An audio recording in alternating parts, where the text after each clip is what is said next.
யாத்திராகமம் 15 அதுல 23, 27 சொல்லுங்க. அவர்கள் மாராவிலே வந்தபோது அதை குடிக்க அவளுக்கு கூடாதிருந்தது, அதனால் அவ்விடத்திற்கு மாறா என்று பெயரிடப்பட்டது. கடைசி வசனம், பின்பு ஏலிமுக்கு வந்தார்கள், அங்கே 12 நீரூற்றுகளும் பேரிச்ச மரங்களும் இருந்தது, அங்கே தண்ணீர் அருகே பாலை இறங்கினார்கள். எல்லாம் உற்சாகம் ஒரு ஆமே சொல்ல முடியுமா? ஹல்லேலூயா. எல்லா காரங்களை உயர்த்தி ஒரு ஆமே சொல்ல முடியும். ஹல்லேலூயா. இந்த சம்பவம் எப்பொழுது நடைபெற்றது என்று பார்க்கும்போது, இஸ்ரவேல் மக்கள் எகிப்திலிருந்து விடுதலையாக்கப்பட்டு செங்கடலை கடந்த பிறகு நடந்த ஒரு சம்பவம். அடிமைத்தனத்தில் ஏறக்குறைய 430 வருஷம் இஸ்ரவேல் மக்கள் இருந்தார்கள். 430 வருஷம் அடிமைத்தனம், ஒரு பெரிய விடுதலை, டெலிவரன்ஸ். அதன் பிறகு எல்லாரும் சேர்ந்து அந்த வெற்றியை கொண்டாடினார்கள். பாடலாக, ஒரு துதியாக, ஆராதனையாக கொண்டாடினார்கள். அதில் பார்த்தீங்கன்னா, ஆரோனின் சகோதரியாகிய மிரியாம் என்னும் தீர்க்கதரிசியானவளும் தன் கையிலே தம்புரை எடுத்துக்கொண்டு என்று வேதம் சொல்லுகிறார். அவர்களும் என்ன பண்ணார்களாம்? வாசிக்கலாமா? அந்த 15ஆம் அதிகாரத்தில் 20வது வசனம் எல்லாம் சேர்ந்து சொல்லுங்க பாலாம். ஆரோனின் சகோதரியாகிய மிரியாம் தன் கையிலே தம்புரை எடுத்துக்கொண்டால், சகல ஸ்திரீகளும் தம்புரோடும் அவளுக்கு எல்லாம் நல்ல ஒரு நடனத்தோடு பாடலோடு கூட ஆண்டவரை துதித்து பாடினார்கள். எல்லாரும் பாடலை பாடி தேவனை மகிமைப்படுத்துகிற ஒரு நேரம். இதெல்லாம் முடிந்த பிறகு மறுபடியும் அந்த பிரயாணம் கண்டினியூ ஆகுது. இப்போ எகிப்திலிருந்து செங்கடலை கடந்தாகிவிட்டது. இப்போ மறுபடியும் அவர்களை மோசே சிவந்த சமுத்திரத்திலிருந்து பிரயாணப்படுத்துகிறார். அல்லது அந்த ரெட் சி என்று சொல்லப்படுகிற அந்த பார்வோனின் சேனை இவர்களை தாக்க வந்த இடத்தில் கடவுள் அவர்களை காப்பாற்றி அந்த பாதையை 2ஆய் பிளந்து கொடுத்து கடக்க வைத்தார். அந்த கடந்த பிறகு அவர்கள் பாடல் பாடின பிறகு மீண்டுமாக பிரயாணம் கண்டினியூ ஆகுது. விடுதலை, அதில் ஆண்டவரை துதித்து மகிமைப்படுத்துகிற அனுபவம், இதெல்லாம் வந்த பிறகு மறுபடியும் அந்த ஜேர்னி கண்டினியூ ஆகும். இவர்கள் போகும்போது பிரயாணத்தில் 3 நாள் தண்ணீர் கிடைக்கவில்லை. எத்தனை நாள் தண்ணீர் கிடைக்கல? 3 நாள் அந்த பிரயாணத்தில் தண்ணீர் கிடைக்கவில்லை. ஓகே, இப்போ அடுத்தது அவங்க அப்படி போகும்போது தண்ணீர் இல்லாமல் அந்த பிரயாணம் போய் கொண்டிருக்கிறது. 23ஆம் வசனம் சொல்லுகிறது. சொல்லுங்க பார்க்கலாம். 23, அவர்கள் மாராவிலே வந்தபோது மாராவின் தண்ணீர் எப்படி இருந்துச்சா? கசப்பா இருந்தது. அப்புறம் அதனால் அதை குடிக்க அவளுக்கு கூடாது இருந்தது, அதனால் அவ்விடத்திற்கு. ஓகே, இப்போ தண்ணீர் இல்லாத பிரயாணம், தண்ணீர் கொஞ்சம் கிடைச்சது, ஆனால் அது குடிக்க முடியாத கசப்பான தண்ணீர். பேரை வச்சுட்டாங்க, என்னது? மாரா. மாரா என்றால் கசப்பு, கசப்பான ஒரு இடம், கசப்பான ஒரு தண்ணீர் என்று சொல்லி அந்த இடத்துக்கு பேர் வைக்கிறார்கள். ஓகே, இப்போ நல்லா கவனிக்க வேண்டும். நாம் எவ்வளவு விடுதலைக்குள் வந்தாலும், ஒரு அல்ல சொல்லுங்க பாலாம், கடவுள் தான் நம்ம விடுதலைக்குள் நடத்திருக்கிறார். விடுதலை பெற்றவங்கள ஒரு ஆமை சொல்லுங்க பாலாம். எத்தனை பேர் விடுதலை பெற்றீங்க? எத்தனை வருஷத்துக்கு முன்னாடி விடுதலை பெற்றீங்க? நீங்கள் தான் உங்களுக்கு சாட்சி இருக்கும். 5 வருஷத்துக்கு முன்னாடி நான் ரட்சிக்கப்பட்டேன், 10 வருஷத்துக்கு முன்னாடி என் குடும்பத்தை கடவுள் ரட்சித்தார், விடுவித்தார், ஒரு 15 வருஷத்துக்கு முன்னாடி இயேசுவை நான் ஏற்றுக்கொண்டேன். இதான் அந்த விடுதலின் அனுபவம். ஞானஸ்நானம் என்பது நம்முடைய வாழ்க்கையில் பாவங்களை, சாபங்களை அவர் அடக்கம் பண்ணி அதிலிருந்து நம்ம என்ன பண்ணுகிறார்? மீட்டு கொள்ளுகிறார். இது ரட்சிப்பின் அனுபவம், மீட்பின் அனுபவம்.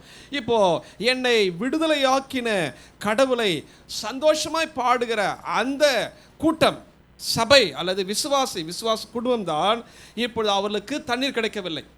ஐயோ, இந்த ஜனங்களை தானே கடவுள் விடுதலையாக்கினார், இந்த ஜனங்களுக்கு தானே கடவுள் ஒரு துதிக்கும்படியான ஒரு அனுபவத்தை கொடுத்தார், இந்த ஜனங்களுக்கு தான் இப்போ என்ன கிடையாது? தண்ணீர் இல்லை. எத்தனை பேர் நான் சொல்வது புரிகிறேன்? தண்ணீர் இல்லை. அதே சமயத்தில் கிடைத்த தண்ணீரும் அவளுக்கு கசப்பாக இருந்தது என்று வேதம் சொல்லுகிறது. அதனால் அவர்கள் மாறா என்று பெயரிடுகிறார்கள். அப்போது தேவனுக்குள் இருக்கிற நம்முடைய வாழ்க்கையிலே கடவுள் சில கசப்பின் அனுபவங்களுக்கு நேராக நம்மை கொண்டு செல்லுகிறார் என்பதை கவனிக்க வேண்டும். இப்போ கவனிக்க போகிறோம், ஏன் இந்த கசப்பான இடம்? இது கடவுளுக்கு இந்த இடம் தெரியாதா? ஒருத்தர் 2 பேர்னா பரவாயில்ல, கண்ணை மூடி என்ன பண்ணிடலாம், அப்படியே கூட்டம் போயிடலாம். ஏறக்குறைய புருஷர்கள் மாத்திரம் எவ்வளோ பேர் இருக்கிறாங்களா? 6 லட்சம் புருஷர்கள். ஒரு அல்ல சொல்லுங்க பார்க்கலாம், எல்லா கரங்களும் சொல்ல முடியுமா? 6 லட்சம் புருஷர்கள் மாத்திரம்னா பெண்கள், பிள்ளைகள் அந்த கணக்கில் வராது. பிள்ளைகள் நிறைய பேர் இருப்பாங்க, எப்பவுமே பிள்ளைங்க தான் அதிகம், சரிங்களா? அப்போது இவ்வளவு பேர் கொண்டதான ஒரு கூட்டத்தை கடவுள் ஏன் இப்படி ஒரு அனுபவத்தை, ஒரு வேதனையான ஒரு கசப்பான அனுபவத்துக்கு நேரம் நடத்த வேண்டும்? நல்லா கவனிக்க வேண்டும்.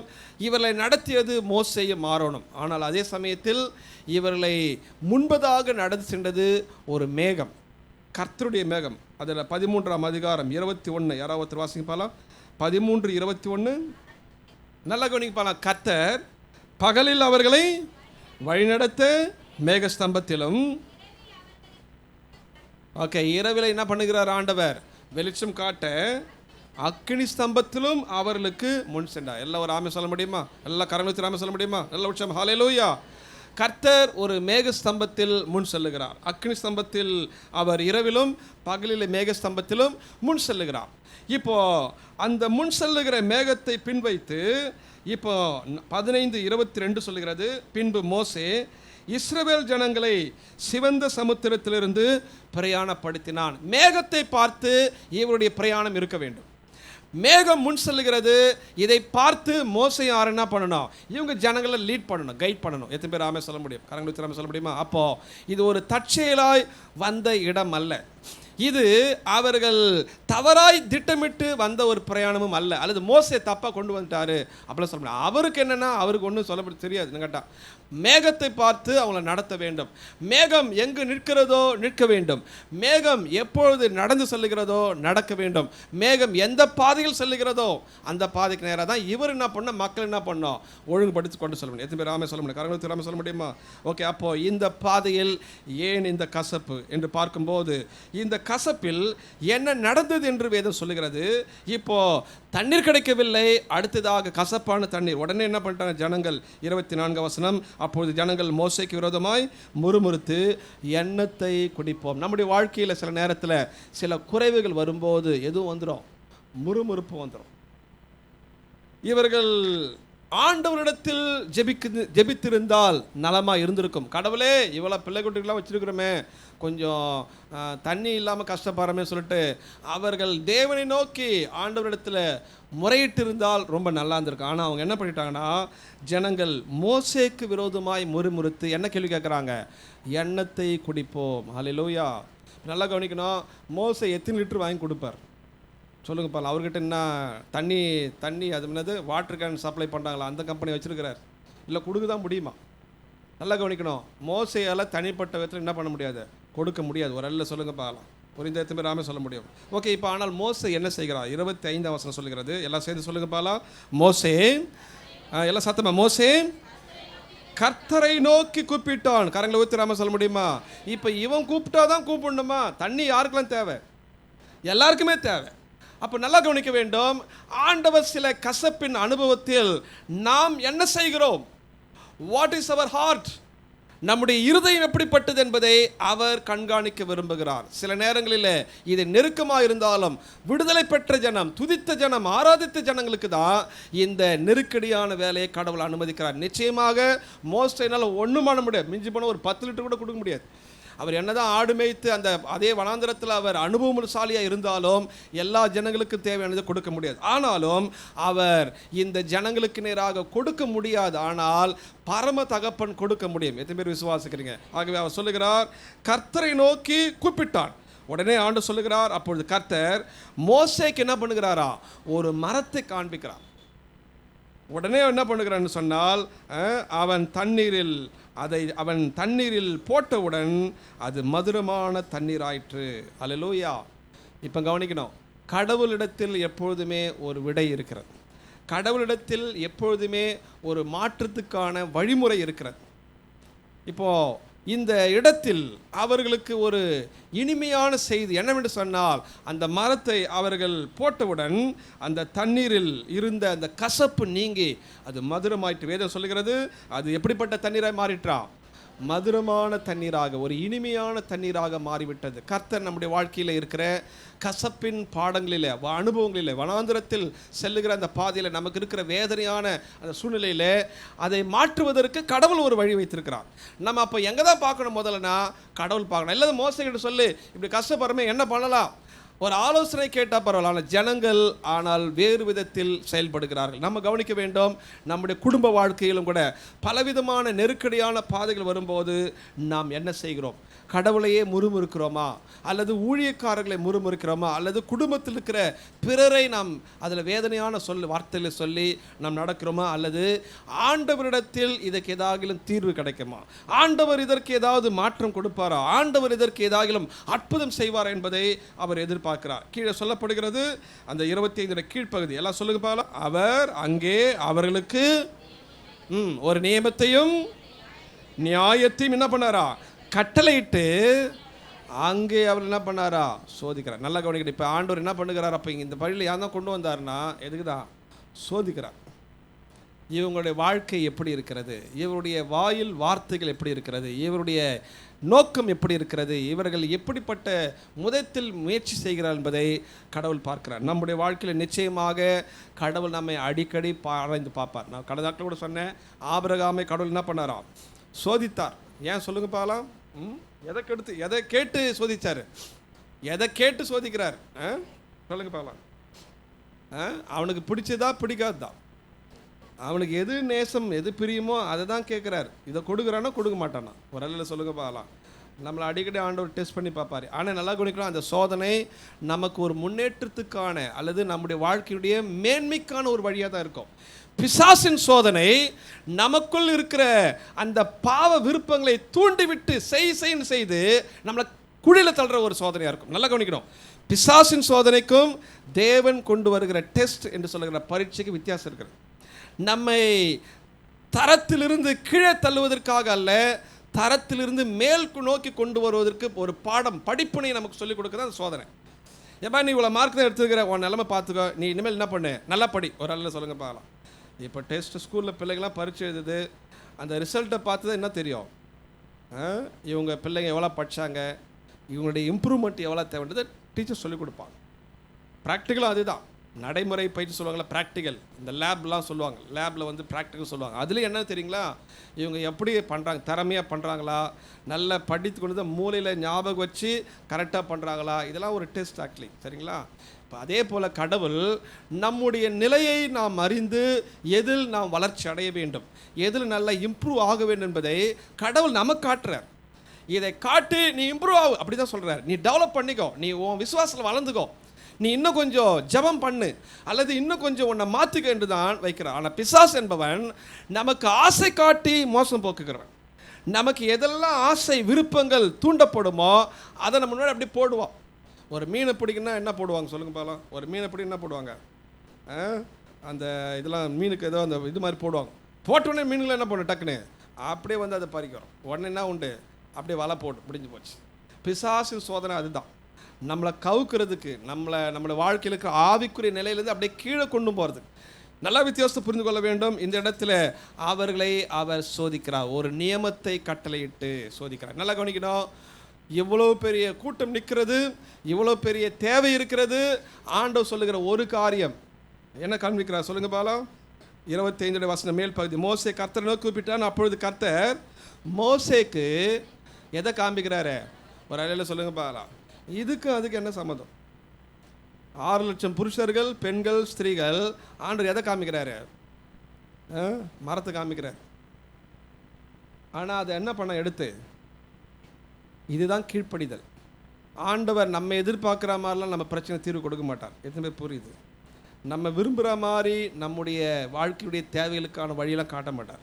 அஃப்கோர்ஸ் சில நேரத்தில் செய்யலாம், சில நேரங்களில் நமக்கு புரியாததாக இருக்கும். இயேசு கிறிஸ்து கூட என்ன பண்ணுகிறார்? ஒரு சேர் உண்டாக்கி அவனுடைய கண்ணில் பூசுகிற, குருடுன்னு கண்ணில் பூசுகிறார். நீ போய் சீலோவாம் குளத்தில் போய் என்ன பண்ணு? கழுவு. ஏன் அவர் நினச்சிருந்தான்னா கழுவாமலேயே அவன் கண்ணை சுகமாக்க முடியும். சில நேரங்களில் கடவுள் அவருடைய வார்த்தை அல்லது வார்த்தை கூட கிடையாது, அவர் செய்ய சொல்லுவதை, அவர் காண்பிக்கிறதை ஏற்றுக்கொண்டு செய்வதற்குரிய கீழ்ப்படிதல் இருக்கிறதா என்பதை கடவுள் பார்க்கிறார். அப்போது அதனால்தான் ஒரு நியமம் அங்கு கொடுக்கப்படுகிறது, அல்லது ஒரு ஒழுங்குமுறை கொடுக்கப்படுகிறது. நம்முடைய வாழ்க்கையில் அநேக நேரத்தில் இந்த இப்படிப்பட்டதான குறைவுகளில் நம்முடைய வாழ்க்கை மாற வேண்டும் என்று சொன்னால் கடவுள் சில காரியங்களை கை காட்டுவார், அல்லது சில வார்த்தைகளை தான் போடுவார்.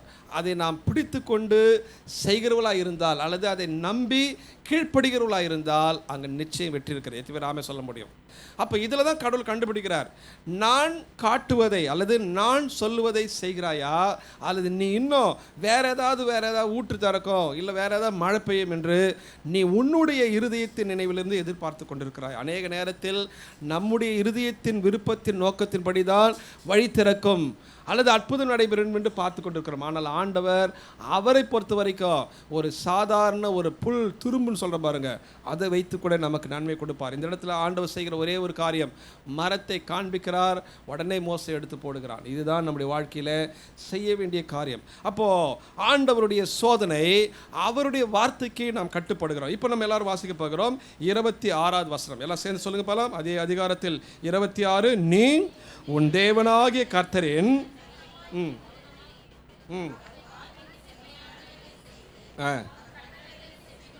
அவர் கட்டளைகளுக்கு செவி கொடுத்து யாவையும் கை கொண்டால் வரப்பண்ணின வியாதிகளில் ஒன்றையும் உனக்கு வரப்பண்ணேன், நானே உன் பரிகாரியாய் கர்த்தர். கரங்களை வைத்து ஒரு ஆமென் சொல்ல முடியுமா? ஓகே, இந்த இடத்துல கடவுள் என்னெல்லாம் சொல்லுகிறார்? ஆண்டவர் பரிகாரி. எத்தனை பேர் விசுவாசிக்கிறீங்க? அல்லேலூயா. நானே உன் பரிகாரி என்று சொன்னால் ஐ ஆம் யுவர் ஹீலர். நான் உன்னை குணமாக்குகிற கர்த்தர், நான் உன்னை சுகமாக்குகிறவர், நான் உனக்கு இருக்கிற பிரச்சனைகளிலே தீர்வை கொடுக்கிறவர். ஏன் டாக்டர் கிட்ட போகிறோம் சொல்லுங்க பாலாம்? அவர் எதனா மருந்து கொடுப்பாரு, அதில் சுகம் கிடைக்கும். எத்தனை பேர் நான் சொல்றது புரிகிறது? அல்லேலூயா. டாக்டர் சுகமாக்குறாரா? டாக்டர் கொடுக்குற மருந்து சுகமாக்குதா? டாக்டர் கொடுக்குற மருந்து தான் அவர் கை எழுதி கொடுக்குறாரு பாருங்க. அது நமக்கே என்ன பண்ண நேரத்தில் புரியாது. அவர் ஒரு வேளை தலைவலிக்கு வயிற்று வலிக்கான மாத்திரை கொடுத்தாலும் என்ன பண்ணி தான் ஆகும்? நம்ம என்ன பண்ணுவோம்? நம்பிக்கை போடுவோம். இல்லை டாக்டர் எந்த மாத்திரை இது வந்து அது வயிற்று வலி வராத, நம்ம யாரும் அப்படி டெஸ்ட் பண்ணுறோமா, ஒரு வேளை அந்த லைனில் இருக்குன்னு கொஞ்சம் பார்ப்பான். மற்றபடி என்ன தான் அவர் கொடுக்குது அப்படியே வாங்கி போய் என்ன பண்ணுறோம்? எங்கே போய் கொடுப்போம் சொல்லுங்க பார்க்கலாம்? மெடிக்கல் தானே கொடுப்போம், மளிகை கடை என்ன பண்ண மாட்டோம், கண்டிப்பாக கொடுப்போம். கொடுத்துட்டு என்ன பண்ணுறோம்? அவர் வந்து கொடுக்குது அப்படியே பார்த்து, ஓகே டாக்டர் கொடுத்தார், ஓகே டிக், ஓகே இது டிக், அப்படி என்ன டிக் போட்டுருக்கிறீங்களா? நம்ம மேக்ஸிமம் அதை கூட பார்க்க மாட்டோம், எக்ஸ்பைரி டேட் கூட பார்க்க மாட்டோம். உண்மையிலேங்களா? அல்லேலூயா. நான் சொல்ல நல்லா புரியுதுங்களா? அவர் கொடுக்குற டாக்டர் எதுனாரு அதை அப்படியே கண்ணை மூடின்னு கொடுக்குறோம். அவர் கொடுக்குற மெடிக்கல் கார்கிட்ட அப்படியே என்ன பண்ண வாங்கிக்கின்னு அதுக்கப்புறம் நம்ம என்ன பண்ணுவோம்? ஜெபம் பண்ணோம். ஆண்டவரே இந்த மருந்து என்ன பண்ணோம்? நல்லா வேலை செய்யணும் ஆண்டவரே, சுகம் கொடுங்கன்னு சொல்லணும். நல்லா கவனிக்கணும். ஒரு மனிதன் கொடுக்குற தீர்வு அதை நம்புகிறோம். கடவுள் சில வார்த்தைகளை நம்ம கொடுக்குறார். எத்தனை பேர் விசுவாசிக்கிறீங்க? கரங்களை வைத்து சொல்ல முடியுமா? இப்போ அந்த வசனத்தை கொஞ்சம் பாருங்க பாலாம். 26 நீ உன், முதல் பகுதி எல்லாம் சொல்லுங்க பாருங்க. நீ உன், ஓகே எல்லாம் சேர்ந்து சகோதரர்கள் சகோதரி எல்லாம் சொல்லுங்க பாருங்க. நீ உன் கர்த்தரின் சத்தத்தை, முதல்ல கடவுளுடைய சத்தத்தை கேட்கணும். எத்தனை பேர் ஆமென் சொல்ல முடியும்? முதல்ல ஆண்டவருடைய குரலை அறியணும். வசனம் சொல்லுகிறது, என் ஆடுகள் என் சத்தத்தை கேட்கிறது. அங்கு எதிரியும் வருவான், எதிரியும் குரல் கொடுப்பான். ஆனால் ஆண்டவரை பின்பற்றுகிற ஆடுகள் கடவுளுடைய குரலை நம்ம என்ன பண்ணோம்? செவிக்கணும். அதனால தான் சாமுவேல் கிட்ட வந்து ஆண்டோட குரல் வெளிப்படுகிறது. சின்ன பையன், அவன் கோயிலில் இருக்கிறான். அப்போ ஏலி சொல்லி கொடுக்குறார்,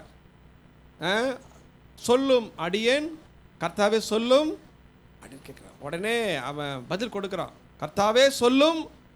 ஆபிரகாமை கர்த்தர் கூப்பிடுகிறார். உடனே அவன் எப்படி தான் ரெஸ்பான்ஸ் பண்ணுறான்? ஓகே 22 ஆதியாகமம் 22:1 இந்த காரியங்கள் நடந்த பின்பு தேவன் ஆபிரகாமை சோதித்தார். அவர் அந்த ஆபிரகாமை நோக்கி சொல்லுகிறார், ஆபிரகாமே என்று சொல்லுகிறார். ஓகே, அப்போ ஆண்டவர் பேசும்போது பதில் கொடுக்கிறார். ஒரு ஆமே சொல்ல முடியுமா? கடவுள் பேசும்போது இந்த இடத்துல வசனம் சொல்லுகிறது, உன் தேவனாகிய கர்த்தரின் சத்தத்தை எப்படி கேட்கணுமா? இப்போ சொல்லுங்க பாலாம், கர்த்தர் பேசுகிறாரா? பேசுகிறாருன்னு ஒரு அல்ல சொல்லுங்களேன். இப்போ நல்லா கவனிக்கணும், கர்த்தர் பேசுகிறாரா? கர்த்தருடைய சத்தம் தான் என்பதை புரிந்து கொள்ள முடிகிறதா? சிலத்தில் மனசாட்சியில் கடவுள் பேசுனதுக்கோ நம்முடைய மனசாட்சியில் வருகிற வார்த்தைகளுக்கோ நிறைய வித்தியாசங்களை புரிந்து கொள்ள முடியாது. அப்படியே அந்த அனுபவம் இருக்குங்களா? கடவுள் தான் பேசினாரா, இல்லை என் சுயத்தில் எனக்கு வருகிற எண்ணமா, அல்லது இது மனுஷ குரல், பிசாசின் குரல் அப்படி என்பதா நம்ம நிறைய நேரத்தில் கன்ஃபியூஸ் ஆகிருப்போம். ஆனால் உண்மையாகவே ஒரு தேவ பிள்ளை முதல்ல கடவுளுடைய சத்தத்தை என்ன பண்ணணுமா? கவனமாக கேட்க வேண்டும். எத்தனை பேர் விசுவாசிக்கிறீங்க? அப்போ நம்முடைய வாழ்க்கையில் கசப்பு நீங்க வேண்டும். நமக்கு ஒரு மருத்துவர் யார் என்று சொன்னால் அவர்தான். அவரால் தான் எல்லாவற்றையும் சீர்படுத்த முடியும். அதுக்கு ஒரே வழி என்னவென்று சொன்னால், முதலில் கர்த்தருடைய சத்தம். எனக்கு இந்த பிரச்சனை இல்லை, இதில் எனக்கு கடவுள் வைத்திருக்கிற தீர்வின் சத்தம் என்ன? அப்போ அதுக்கு தான் முதல் காரியம். அவன் ஜெபம் பண்ணுகிறான், கர்த்தரை நோக்கி அவன் கூப்பிட்டான். எத்தனை பேர் ஆமே சொல்ல முடியும்? கரங்களை ஆமே சொல்ல முடியுமா? எத்தனை பேர் ஜெபம் பண்ணுறோம்? ஜெபம் பண்ணுகிறான். ஆனால் இந்த குறிப்பிட்ட காரியத்திற்கு ஆண்டவர் என்ன பதில் வைத்திருக்கிறார்? What is the solution? அவருடைய தீர்வு என்ன என்பதை நாம் தெளிவாய் சொல்லி கேட்க வேண்டும். அடுத்தது, அவர் ஒரு பதிலை கொடுப்பார். இங்கே மரத்தை காண்பிக்கிறார் என்று சிம்பிளாக முடிஞ்சு போச்சு, அவ்வளோதான். மரத்தை காண்பித்தார். அதை எப்படிப்பட்ட மரம் என்னன்னு நமக்கு ஒன்றும் விளக்கம் கிடையாது. ஆனால் காண்பிக்கிறார், அவன் உடனே எடுத்து போடுகிறார். நல்லா கவனிக்க வேண்டும். இப்பொழுது கடவுளுடைய சத்தம் என்ன? இது பிசாசனுடைய குரலா, இல்லது ஒரு மனுஷனுடைய குரலா, இல்லை உண்மையிலேயே தேவனுடைய குரலா? எத்தனை பேர் சில நேரத்தில் தடுமாற்று அடைஞ்சிருப்போம்னு நமக்கே தெரியும். தடுமாற்றம் அடைஞ்சிருக்கிறோமா?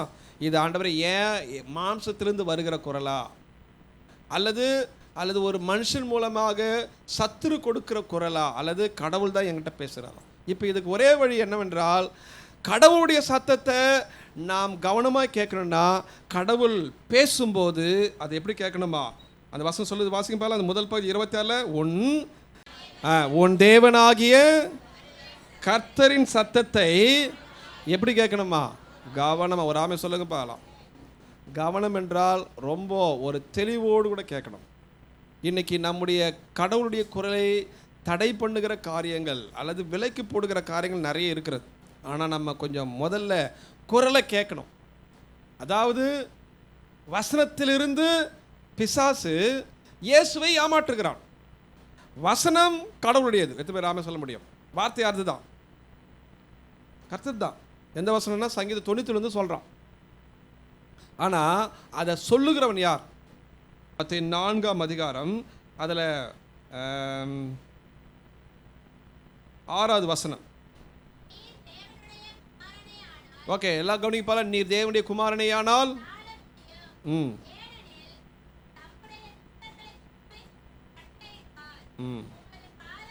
உமது பாதம் கல்லில் இடராதபடிக்கு அவர்கள் உம்மை கைகளில் ஏந்தி கொண்டு போவார்கள் என்பதாய். ஓகே, வசனம் எங்கேருந்து வருது? அது இந்த வசனம் எங்கேருந்து வருது? 91ஆம் சங்கீதம். சரிங்களா? கரெக்டுங்களா? ஆனால் இந்த வசனத்தின்படி செய்ய சொல்வது யார் அப்படின்னா, யார் அது? பிசாஸ். இயேசு என்ன சொல்லுகிறார்? அடுத்த வசனத்தை அப்படியே சேர்ந்து சொல்லுங்க பாலாம். எல்லாரும் சேர்ந்து அந்த மத்தேயு 5ஆம் அதிகாரம் 7வது வசனம் அப்படியே சொல்லுங்க பாலாம்.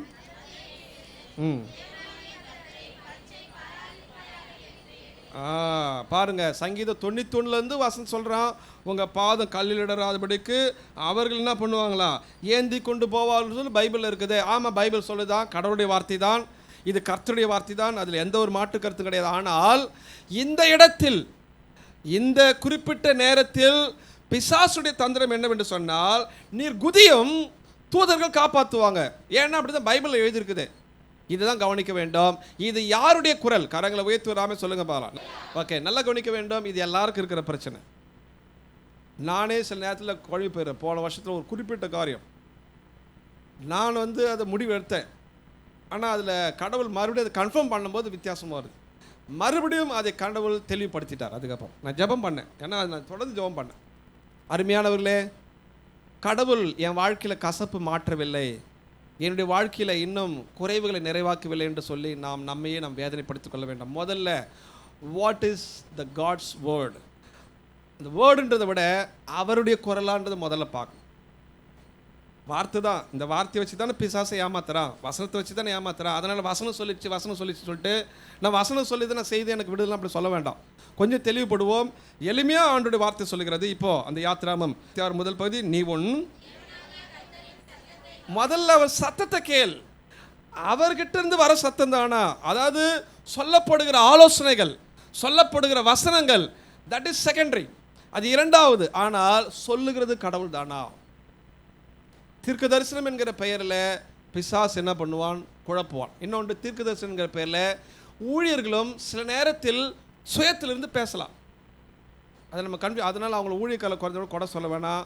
அவங்க எல்லா நேரத்திலும் 24 மணி நேரம் என்ன உட்காந்து அப்படியே ஜெபம் பண்ணி இருக்க முடியும்? சொல்லுங்க. அவங்களுக்கு குடும்பம் இல்லையா? குடும்பம் இருக்குதா, குடும்பம் இல்லையா, அவனுக்கு சரீர பலவீனம் இல்லையா? நம்மளே போய் என்ன பண்ணுறது? ஒரு ஊழியக்காரர் சொன்னார், நான் ஒரு ஊழியத்தில் ரொம்ப நேரம் ஜெபம் பண்ணேன், பிரசங்கெல்லாம் முடிஞ்சு ஆராதனைலாம் முடிஞ்சு மக்களுக்காக ரொம்ப நேரம் ஜெபம் பண்ணி நான் கலைச்சி போயிட்டேன். ஹோட்டல் ரூமுக்கு போகலாம், வெளியூரில் போயிருக்கும்போது சொல்கிறார், நான் ஹோட்டலில் போய் ரூமுக்கு போகலான்னு இருக்கிறேன், வரவையில் என்ன பண்ணான் ஒரு விசுவாசி, ஐயா எனக்கு என்ன பண்ணுங்க, ஜெபம் பண்ணுங்க. அப்படின்னா என்ன எதிர்பார்க்குறாங்க? இவர் எதனா வாயிலேருந்து வராதா? இப்போ சொல்லுங்க பால, ஆராதனை முடிஞ்சிச்சு, ஆராதனை ஸ்தலத்தை முடிஞ்சு போச்சு, வெளில போயிட்டாரு, ரோட்டில் பார்க்கும்போது பார்க்கிங்கில் பார்க்கும்போது கேட்டால் அவர் என்ன சொல்ல தோணும்? இந்த மக்கள் என்ன பண்ணுது, சோர்ந்து போய்விட சொல்லிட்டு நல்ல வார்த்தை சொல்ல தோணும். ஆனால் அப்போ வாயில் வரதுல சொல்ல முடியும். ஒரு வசனமே வச்சுக்கோங்களேன், கர்த்தர் உன்னை ஆசீர்வதிப்பார். உடனே இந்த ஊழிய கர்மம் எனக்கு கர்த்தருடைய தீர்க்கதரிசனம் வந்தது, கர்த்தர் உன்னை வாலாக்காமல் தலையாக்குவார் சொல்லிட்டு இதை மட்டும் போய் ஜெபம் பண்ணால் அதை நம்ம ஏற்றுக்கொள்ள முடியாது. இது சுயத்தின் வார்த்தையும் கிடையாது, கர்த்தருடைய வார்த்தை. அவர் மனசுக்குள்ளேருந்து ஆசீர்வதிக்கிறார், அவ்வளோதான். ஒரு ஆமே சொல்லுங்க பாலாம், எல்லா காரங்களும் தாமே சொல்ல முடியுமா? அப்போ சில நேரத்தில் ஊழியக்காரர்கள் அவர்கள் ஆசீர்வதிக்க விரும்பார். ஏன் நானே ஆசீர்வதித்து ஜெபம் பண்ணுவேன். ஆனால் இதுதான் கடவுள் கொடுத்தா நம்மகிட்ட எல்லா நேரத்திலும் பிடிச்சிக்கூடாது. But what is a solution? தீர்வு என்ன என்பதை இரண்டாவது பார்க்கணும். முதல்ல இதற்கு ஸ்பெசிஃபிக்காக கர்த்தர் எனக்கு என்ன சொல்லுகிறார் என்பதை அவருடைய குரல் கேட்க வேண்டும். ஸோ சத்ரு அவன் ஆண்டவருடைய குரலை வைத்து கொண்டு வஞ்சிப்பான். சத்ரு ஏவாளை வஞ்சிக்கிறான். அவனுடைய குரல் தானா இல்லை ஆவியானவருடைய குரல் தான் என் வாழ்க்கை என் குடும்பத்துக்கு வருகிறதா?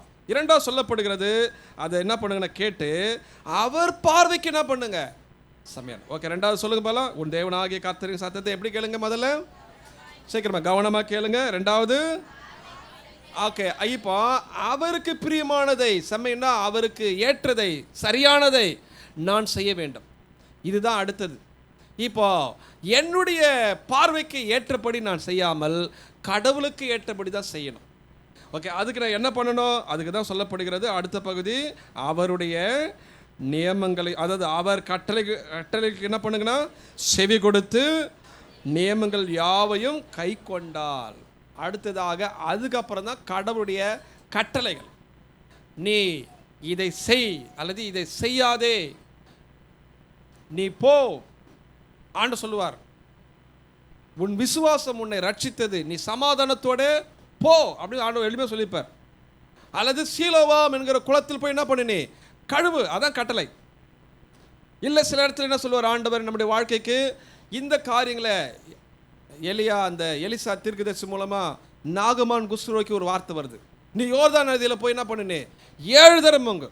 உடனே அவர் கோவம் வந்துடுச்சு, என்ன எங்கள் ஊர்லாம் நதி நல்லா இல்லையா, இந்த ஊருக்கு வந்து இந்த ஊர் நதியில் அவரும் அதுவும் அந்த ஊழியக்காரர் என்ன பண்ணல, வெளியில் வந்து அவர் மேலே கையெல்லாம் வச்சு என்ன பண்ணல. ஏன்னா அவர் நாகமன்ற ஒரு பெரிய படை தளபதி, ஒரு மிலிட்ரி கேப்டன், அதுவும் ராஜா ரெக்கமெண்ட் கொடுத்து லெட்டர் கொடுத்து வேறு அனுப்புகிறார்.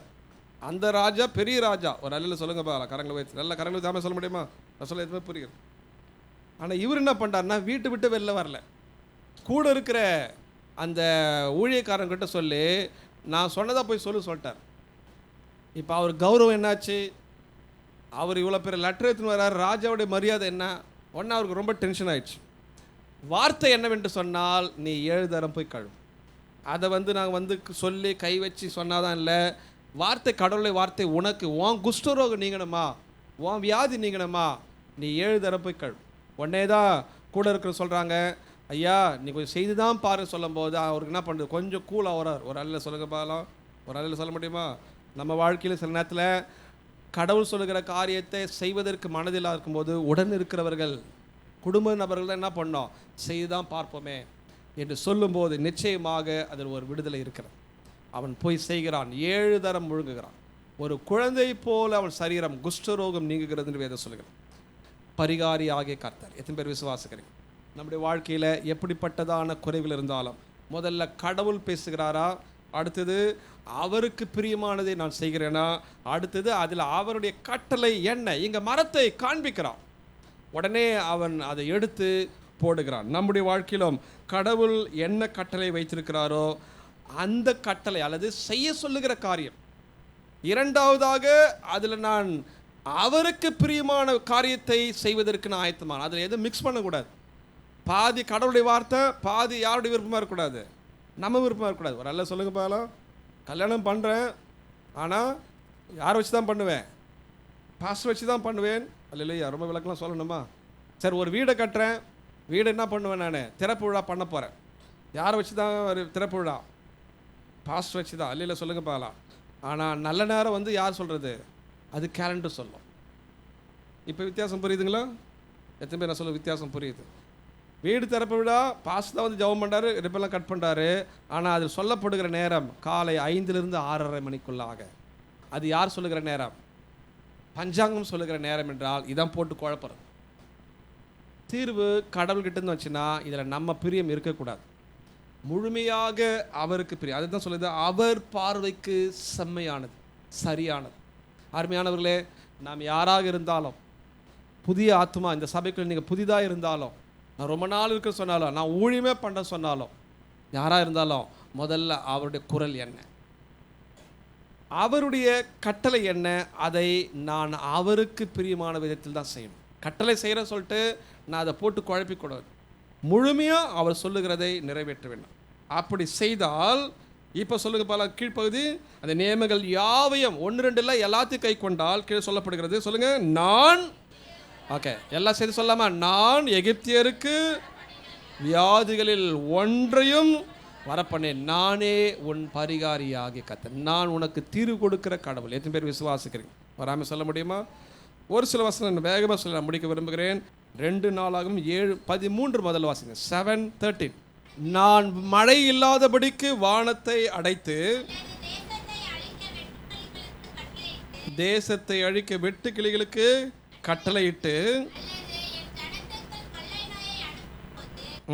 நாமம் ஓகே என் நாமம் எல்லாம் சேர்ந்து சொல்ல, என் நாமம் சத்தத்தை வைத்து சொல்லுங்க பாலஸ் எல்லாரும் சேர்ந்து, என் நாமம் என் ஜனங்கள் தங்களை தாழ்த்தி ஜெபம் பண்ணி தங்கள் பொல்லாத வழிகளை விட்டு திரும்பினால் அப்பொழுது நான் கேட்டு அவர்கள் பாவத்தை மன்னித்து சேமத்தை கடவுளுக்கு வைத்து எல்லாம் வராமல் சொல்ல முடியுமா? எல்லாம் உச்சமாக வராமல் சொல்ல முடியுமா? சேமத்தை கொடுக்கிறார்.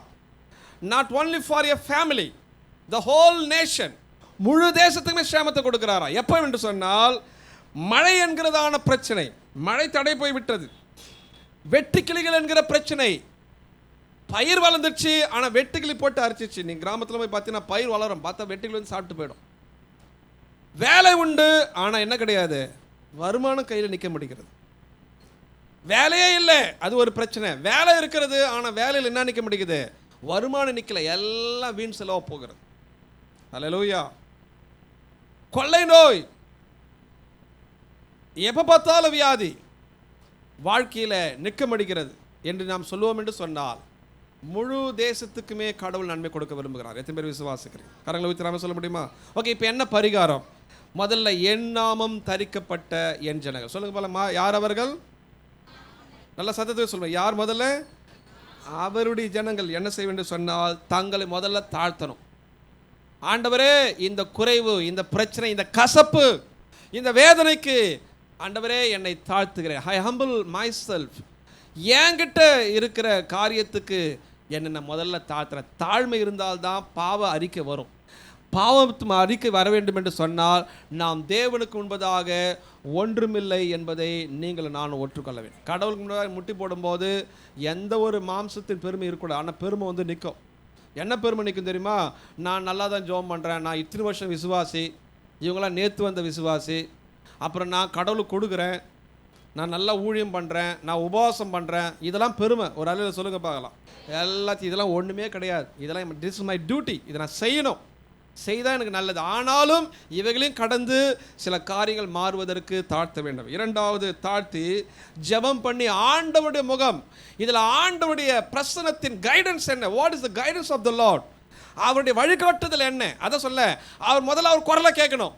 ஜெபம் பண்ணுவதனால் ஆண்டவர் எனக்கு பேசிட்டான்னு சொல்ல முடியாது.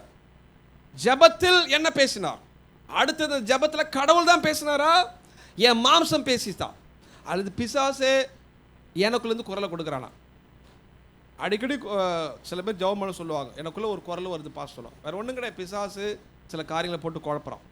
அந்த குழப்பத்துக்கு இடம் கொடுக்கக்கூடாது. நான் முதல்ல கடவுளுடைய குரலை கேட்டுக்கொண்டு அதை நான் சொல்லுவேன். நீங்கள் நல்ல வசனத்தை சொல்லுங்கள், நல்ல அறிக்கை பண்ணுங்கள், நல்ல ஆண்டு சொல்லுங்கள், நீங்கள் சொல்லுவேன். அவங்க பேரை சொல்லி நான் சொல்லுவேன், நீங்கள் சொல்லுங்கள், அப்படி என்ன தெரியுமா, அவர்களுடைய மனிதாவி வசனத்தை சொல்லணும். ஆனால் பிசாசனாவி என்ன சொன்ன தெரியுமா, வசனத்தை சொல்லாத, நீ நீ உன் வாழ்க்கையில் முன்னேற மாட்ட, உன் கடன் பிரச்சனை தீராது, உன் வியாதி தீராதுன்னு பிசாசுடைய குரல் வரும். ஆனால் ஆண்டவருடைய பிள்ளைகள் தான் அவங்க இந்த வார்த்தையை சொல்ல பழகிட்டாங்கன்னா வெற்றி கிடைக்கும். வராமல் சொல்ல முடியுமா? இது எல்லாருக்கும் வர பிரச்சனை. நல்ல விசுவாசிகள் அந்த எலியாவை சொல்கிறார், போதும் கர்த்தாவே என் ஜீவன் என்ன பண்ணுங்க, ஏன்னா நல்லவங்க கிடையாதுன்னு சொல்கிறார். அவ்வளோ பெரிய ஊழியக்காரன் தீர்க்கதரிசி அவரே சொல்லுகிறார், நான் செத்து போகிறேன்றார். இது பிசாசுடைய குரல். ஒரு ஆளில் சொல்ல முடியுமா? இல்லை ஆண்டவர் சொல்லுகிறார், இப்போ தூதர் அனுப்பி சொல்கிறார், நீ எழும்பு ஓடு, நீ சாப்பிடு, நீ எழும்பு ஓடு என்று சொல்லி நீ செய்ய வேண்டியது நிறைய இருக்குது. அப்போ இந்த காலை நேரத்தில் ஒவ்வொரு தேவ பிள்ளைகளுக்குள்ளும் ஆவியானவருடைய வார்த்தை குரல் ஒலிக்கும், மனுஷ குரல் ஒலிக்கும். அந்த மனுஷ குரலில் பிசாசு கொஞ்சம் என்ன பண்ணுவோம் தெரியுமா, கொஞ்சம் உள்ளே வரும். பேதுகிட்ட கூட அதான், நீர் யார், நீ தேவனுடைய குமாரன் சொல்லுகிறான். அப்புறம் கொஞ்ச நேரத்துக்கு சொல்லுகிறான், நீங்கள் மறிக்கக்கூடாது. அப்போ உடனே தெரியுமா என்ன சொல்ல சொல்லுகிறார், அப்பாலே போ, தத்தமாக சொல்லுங்க பாலாம். யார் தெரியுமா, ஒரு பிரதான சீஷன், இயேசுக்கு ஒரு ரைட் ஹேண்ட். ஒரு அல்ல சொல்லுங்க பார்க்கலாம். இப்போலாம் நான் சொன்னேன் என்ன ஆகிடும், அல்ல நல்ல சகோதரர் கூட நல்ல சகோதரர் ஒரு ஆமே சொல்லுங்க பாலாம். நல்லா புரிஞ்சுக்கணும். அதனால் நான் ஆவியில் நிரம்பி ஜெபம் பண்ணுறேன், எனக்கு வந்து வெளிப்பாடு இதெல்லாம் ஓகே. பட் நமக்குள்ளும் பிசாசினுடைய குரல் ஒலிக்கும். மனுஷகத்தில் நம்மளாம் தடுமாறுகிறவர்கள். உடனே நான் 24 மணி நேரம் உழுந்து ஜெபம் பண்ணி இந்த கதை பேசக்கூடாது. முதல்ல தாழ்மை தேவை. என் ஜபத்தை குறித்த பெருமை ஒன்றுமில்லை, என் ஊழியத்தை குறித்த பெருமை ஒன்றுமில்லை, என் பிரசங்கத்தை குறித்த பெருமை ஒன்றுமே கிடையாது. இதெல்லாம் மனுஷ ஆவி வந்து ஜபத்தில் வந்து நிற்கும். இல்லை, முதல்ல அதெல்லாம் வெட்டி தூர எறிந்து ஆண்டவர் முன்பதாக அண்ணால் கண்ணீரோடு கூட ஜெபிக்கிறான். தாவீது தன் பாவ அறிக்கையில் ஒரு வார்த்தை சொல்கிறான், நறுங்குண்டதுமான இருதயத்தை ஆண்டவர், என் பலியில் உங்களுக்கு பிரியம் கிடையாது ஆண்டவர், நான் பண்ணது கொடுத்த காணிக்கெல்லாம் பெருசு கிடையாது. இந்த வருஷத்தின் கடைசியில் ஒரு மதுரம் வேண்டுமா?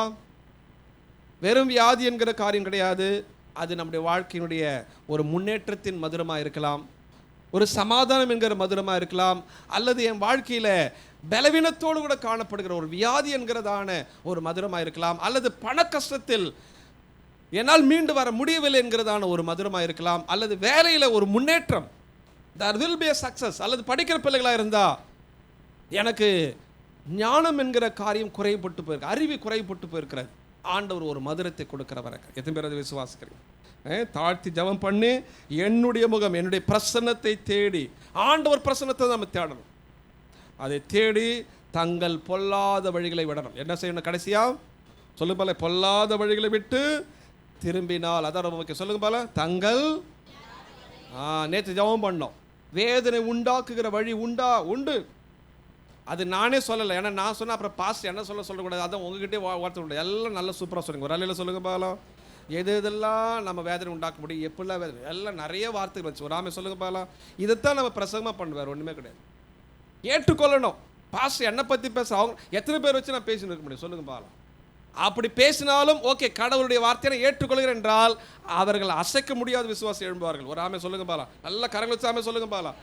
வர ஊழியக்காரர்கிட்ட நான் சொல்லினா இருக்க முடியும்? சொல்லுங்க பாலா. இங்கே 2 குடும்பம் இருக்குது, 3 குடும்பம் இருக்குது, அவங்களுக்காக இப்படி பேச இல்லை. கடவுளுடைய ஆவியானவர் உணர்த்துகிறான்ங்கிற எண்ணத்தோடு கூட எனக்கு வருகிற வார்த்தைகள் நேர்மறையோ எதிர்மறையான வார்த்தைகளோ நான் ஏற்றுக்கொண்டால், அதில் பொல்லாதது இருந்தால், வேதனை உண்டாக்குகிற காரியங்கள் இருந்தால் நான் அதை விட்டு விடுகிறேன் என்று எந்த ஒரு பிள்ளை சொல்லுகிறாரோ நிச்சயம் அங்கு ஒரு மதுரம் காத்திருக்கு. இதுதான் சோதனை. என் வார்த்தை நீ சொல்லி நீ செய்ய போகிறாயா, இல்லை கொள்ளை நோய் அல்லது வெட்டுக்கிளி மழை இல்லாத பஞ்சத்தோடு நீ வாழப்போகிறாயா, அல்லது என் வார்த்தையை கேட்டு உன் வழியை நீ மாற்றிக்கொள்ள போகிற? வழி மாற்றலும் வேறு ஒன்றும் கிடையாது. ஆண்டருக்கு பிரிமில்லாத செய்துட்டேன், ஆண்டவரை நான் ஒப்பு கொடுக்குறேன், நான் மாற்றிக்கிறேன். இந்த வருஷத்தின் கடைசியில் இவ்வளோ நாள் இதை நான் என்ன பண்ணியிருந்தேன், அது பெருசாக தப்புன்னு எனக்கு தெரியல, இது வந்து உமக்கு வேதனை கொடுக்குன்றது நான் என்ன பண்ணல, அறியல. நேற்றே சொன்னது நான் சொல்லுகிறேன், கொலை தான் பாவம், விபச்சாரம் தான் பாவம் கிடையாது, இச்சையே ஒரு பாவம் தான். பிறர் பொருளை அபகரிச்சாதான் பாவம் கிடையாது. அந்த பொருள் மேலே தேவையில்லாத எண்ணங்களுக்கு நம்முடைய பார்வை செலுத்தினாலே பாவம் தான். சண்டை போட்டால் தான் பாவம் கிடையாது, மனசில் கசப்பு வச்சுருந்தாலே பாவம். அது எத்தனை பேர் உண்மைன்னு ஒத்துக்கிறீங்க? அல்லேலூயா, உண்மைதானுங்களா? அது இதுதான் பாவம். இதைத்தான் ஆண்டவர் சொல்லுகிறார், மனம் திரும்பினால் அல்லது பொல்லாத வழியை விட்டு திரும்பினால். இப்போ சொல்லுங்க போலாம் அந்த கடைசி பகுதி. அப்பொழுது பரலோகத்தில் இருக்கிற நான் கேட்டு, ஓகே, முதலாவது மன்னிப்பு, the cure in our spiritual life. முதல்ல ஆத்துமாவில் ஒரு சுகம் தேவை. இரண்டாவது சொல்லப்படுகிறது, அவர்கள் தேசத்துக்கு அது வியாதியோ, பண கஷ்டமோ, சமாதான குறைவோ, அல்லது வேறு ஏதாவது வாழ்க்கையிலோ குடும்பத்தில் முன்னேற்ற தடையோ, அது எதுவாக இருந்தாலும் சேமம் அல்லது ஒரு மதுரத்தை கடவுள் கொடுக்கிறவர். அப்போது இந்த நாட்களில் ஏன் இந்த பாடுகளுக்குள்ளாக நான் இருக்கிறேன்னு நம்ம யோசிக்காமல், எல்லாருக்கும் பாடுகள், எல்லாருக்கும் ஏதோ ஒரு வகையில் கண்டிப்பாக சோதனை உண்டு, அது முதல்ல மறுக்கக்கூடாது. எப்படிப்பட்ட ஊழியக்காரர் இருந்தாலும் அவங்க முன்னேற்றத்துக்கு கடவுள் சில டெஸ்ட் வச்சு தான் இருக்கிறார். எத்தனை பேர் அதை ஒத்துக்கிறீங்க? ஒரு ஆமை சொல்ல முடியுமா? ஓகே, ஹல்லேலூயா. நல்லா சொல்லலாம். இந்த காலை நேரத்தில் அதை மாற்றுவதற்கு நான் அவருடைய பிள்ளையாக என்ன செய்வேன்? என் நாமம் தரிக்கப்பட்ட ஜனங்கள், நம்மளோட பாவிகள் சொல்ல தள்ளலை, அவருடைய நாமம் தரிக்கப்பட்ட ஜனங்களாக கர்த்தர் நம்ம வைத்திருக்கிறோம். அப்போது நான் அவருடைய முகத்தை அல்லது அவருடைய குரலை கேட்டு அவர் சொல்லுவதை கேட்டால், ஏன்னா அவர் குரல் தான் அன்றதில் தெளிவு இருக்கணும். முதல்ல அவருடைய வார்த்தையை வச்சே இன்னொருத்தர் என்ன பண்ணலாம்? ஏமாற்றலாம். என்ன அருமையானவர்களே, நம்ம எவ்வளோ வல்லமையாக ஜெபித்தாலும், ஆண்டவருக்கு வல்லமையான ஊழியமே பண்ணுகிற நம்ம விசுவாசி அந்த ஊழியக்காரர் இருந்தாலும் நம்ம ஏமாந்து பார்க்கலாம்.